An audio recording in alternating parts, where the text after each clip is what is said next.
So what we saw today was that Trump's lawyers swiftly debunked the whole foundation of the Democrats' case, and they did it in just a fraction of the time that the Democrats used. First of all, Trump's lawyers say the House managers engaged in factual dishonesty using manufactured videos and tweets. The date that appears is January 3rd, 2020, not 2021. Why is that date wrong? Because this is not a real screenshot that he's working with.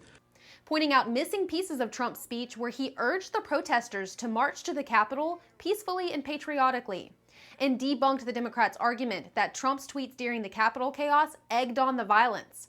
Trump's lawyers pointed to other tweets where Trump told protesters, quote, "Stay peaceful. We are the party of law and order."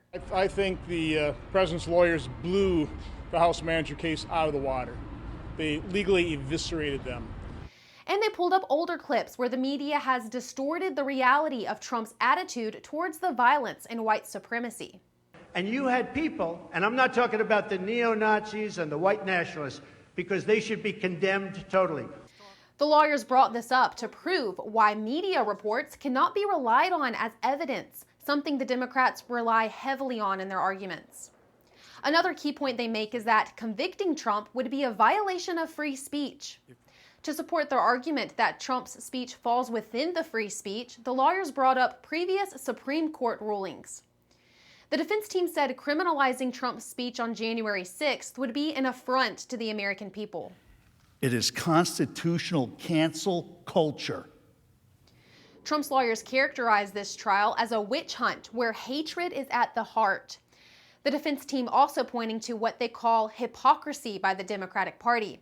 As expected, clips were played of Democrats supporting the Black Lives Matter riots over the summer. They also pointed out that if Trump could be convicted based on challenging election results, why weren't the Democrats held to the same standard when they challenged the results in 2016?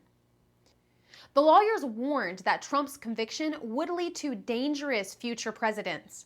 That is, congressional control over which citizens can and cannot run for office, and unpopular political speech being threatened and ultimately suppressed.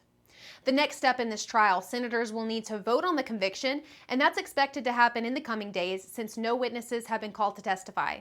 Back to you, Steph.